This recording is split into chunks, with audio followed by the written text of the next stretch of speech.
Hello दोस्तों, स्वागत है आपका मेरे YouTube चैनल पर। गाइस, आज मैं क्लास 12th के दिगंत के नाभादास के जो पद हैं, यानी जो भक्तमाल से लिए गए हैं, जिसका शीर्षक है छप्पै। ये पद कबीर और सूरदास के बारे में बताया गया है, तो इसी का अर्थ बताने जा रही हूँ। तो चलिए सबसे पहले नाभादास के बारे में कुछ जानकारी हासिल कर लेते हैं। नाभादास का जन्म लगभग 1570 ईस्वी में हुआ था, ऐसा माना जाता है। निश्चित नहीं है, लेकिन ऐसा अनुमान लगाया जाता है। और मृत्यु जो है वो सन 1600 में। इसका भी कुछ ठोस प्रमाण नहीं है, बल्कि यह अनुमान लगाया जाता है। सांप्रदायिक मान्यता के अनुसार उनका जन्म दक्षिण भारत में हुआ था। शैशवावस्था में, यानी जन्म के कुछ ही घंटों बाद उनके पिता की मृत्यु हो गई। उसके बाद वे अपनी मां के साथ राजस्थान जयपुर में आकर रहने लगे। दुर्योगवश उनकी माता का भी देहांत हो गया, यानी उन्हें मां से भी अलग होना पड़ा। उसके बाद वो वृंदावन चले गए और वहीं पे वो जाकर रहने लगे। उनकी जो शिक्षा थी गुरु और प्रतिपालक की देखरेख में स्वाध्याय, सत्संग और ज्ञानार्जन के द्वारा पूरी हुई। उन्होंने अपने मेहनत पे, है ना, स्व अध्याय यानी अपने मेहनत के बल पर शिक्षा हासिल की। उनकी अभिरुचि थी लोक भ्रमण में, भगवत भक्ति, काव्य रचना, वैष्णव दर्शन इत्यादि में उनकी इच्छा थी। वो सब प्राप्त करना चाहते थे, या उनकी अभिरुचि थी। उनके गुरु थे दीक्षा गुरु स्वामी अग्रदास। दीक्षा गुरु वही थे, उन्हीं से उन्होंने दीक्षा प्राप्त की थी, जो स्वामी रामानंद के शिष्य थे। यानी नाभादास के जो गुरु थे, गुरु अग्रदास जी, वो रामानंद जी के शिष्य थे। अस्थायी निवास कहा जाए तो उनका वृंदावन है। वृंदावन में वो जाकर रहने लगे और कृष्ण की भक्ति में तल्लीन हो गए। प्रमुख कृतियां उनकी हैं भक्तमाल, यानी भक्तमाल जैसा कि नाम से ही स्पष्ट है, भक्त चरित्रों का वर्णन किया गया है। उसमें जो भी भक्त हुए हैं तो उनके बारे में इस रचना में कहा गया है। दूसरी है अष्टयाम, ब्रज भाषा में जो भाषा बोली जाती है उस भाषा में, और फिर अष्टयाम उनकी एक और रचना है जो कि है अवधी भाषा में। रामचरित संबंधी प्रकीर्णन पदों का संग्रह है ये, जो दूसरा है अष्टयाम। कवि नाभादास की पारिवारिक सामाजिक पृष्ठभूमि अधिकतर विद्वानों के मुताबिक दलित वर्ग की थी, यानी उनका परिवार जो था वो दलित वर्ग से संबंधित था। चलिए ये जो रचनाएं हैं, अब इसके बारे में कुछ पढ़ लेते हैं। इसका शीर्षक है छप्पै। इसमें उन्होंने कबीरदास और सूरदास के बारे में बताया है, उनकी रचनाओं की विशेषताओं के बारे में बताया है, कैसे व्यक्तित्व के वे थे और किस प्रकार की उन्होंने रचनाएं की हैं। पहला जो है कबीर के बारे में है, भक्ति विमुख जे धर्म सो सब अधर्म करी गाए। यानी जो व्यक्ति भक्ति से, प्रेम से विमुख है, जिसने भक्ति से मुंह मोड़ लिया है, वो अगर धर्म का काम भी करता है तो उसका क्या होता है, अधर्म हो जाता है। योग यज्ञ व्रत दान भजन बिनु तुच्छ दिखाए। यानी अगर भक्ति से विमुख है प्राणी, योग करता है, तप करता है, व्रत दान इत्यादि सभी करता है, तो क्या होता है, ये सब उसका बेकार चला जाता है अगर उसके हृदय में ईश्वर के प्रति भक्ति नहीं है तो। हिंदू तुरक प्रमाण रमैनी सबदी साखी। कबीर जो थे वो हिंदू, मुस्लिम, सिख, ईसाई सबको समान भाव से देखते थे। सबके प्रति उनके मन में समान प्रेम था।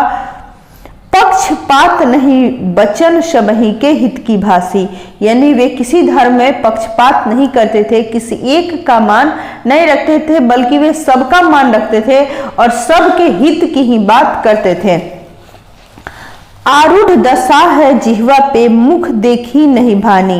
यानी अभी पूरी दुनिया में क्या है, सबका एक ही बात है, सबकी जिह्वा पे एक ही बात है कि जो मुख देखकर बात करते हैं, है ना, किसी को सामने देखकर उसके बारे में अच्छाई कहेंगे और फिर उसके पीछे जाकर उसकी बुराई करेंगे। तो ये सब चीजें कबीरदास के पास नहीं थी।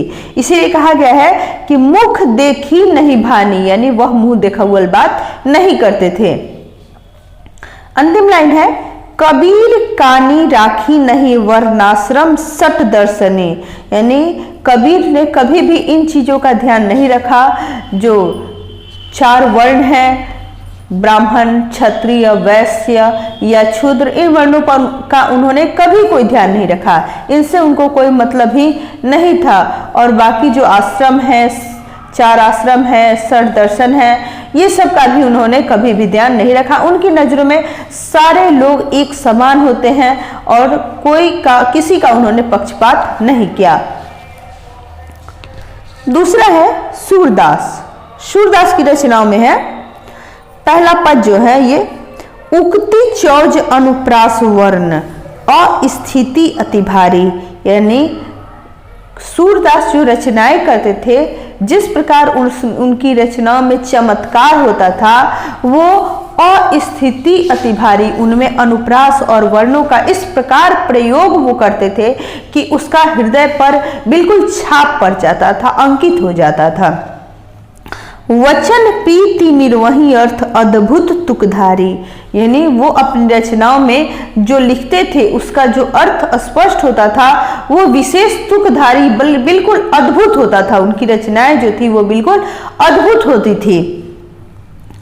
प्रतिबिंबित दिव्य दृष्टि हृदय हरि लीला भासी, यानी ऐसा लगता था कि उनके हृदय पर ईश्वर का प्रतिबिंब छप गया हो, उन्हें दिव्य दृष्टि प्राप्त हो गई हो, जिससे वे हृदय की यानी प्रभु की लीलाओं का बखान करते थे।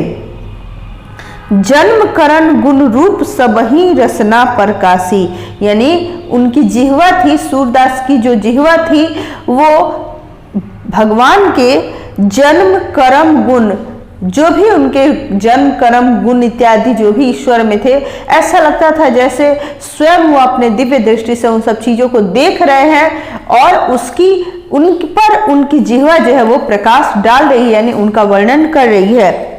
विमल बुद्धि होता सुखी जो यह गुण श्रवणनी धरे, यदि कहते हैं नाभादास जी सूरदास के बारे में कि उनकी ये जो रचनाएं हैं उसको अगर कोई सुनता है, कोई पढ़ता है तो उसकी बुद्धि भी विमल हो जाती है, अच्छी हो जाती है, अच्छा सोचने लगती है। अंतिम लाइन है, सूर कवित्व सुनी कौन कवि जो नहीं सिर चालन करे, ऐसा कौन सा कवि नहीं होगा जो सूर की कविताओं को सुनकर सिर चालन करे, मतलब सिर को न डुलाए। जैसे कोई भी अच्छा गाना सुनते हैं जो हमें प्रिय लगता है, उसको जब सुनते हैं तो हमारा सारा शरीर हिलने लगता है, हमारा सिर हिलने लगता है, हमारे पैर हिलने लगते हैं। तो उसी प्रकार नाभादास जी कहते हैं कि ऐसा कौन कवि होगा जो सूर की कविताओं को सुनकर अपने गर्दन को न हिलाए, अपने सिर को न हिलाए। तो ये दोनों कविताएं आपने देखी, नाभादास ने कबीर और सूरदास के बारे में लिखा है। ये दोनों पद जो हैं ये भक्तमाल से लिए गए हैं। भक्तमाल में 300 भक्त कवियों के बारे में लिखा है नाभादास जी ने। और ये लिखते समय आपको ये भी ध्यान में रखना चाहिए कि जब हम किसी के बारे में इतनी गूढ़ बातों को, यानी सारी बातों को हम उसके बारे में बता रहे हैं, तो पहले हमें उसके बारे में अच्छे से अध्ययन करना होगा। यानी नाभादास ने उन कवियों के बारे में पहले अच्छे से अध्ययन किया जो भक्त कवि थे उनके बारे में, तब उन्होंने भक्तमाल जैसे बड़े काव्य की रचना की। तो चलिए इसी के साथ आज का वीडियो यहीं पे ख़त्म करते हैं। अगर आपने चैनल को सब्सक्राइब नहीं किया है तो उसे प्लीज़ सब्सक्राइब कर लें। वीडियो देखने के लिए आपका बहुत बहुत धन्यवाद।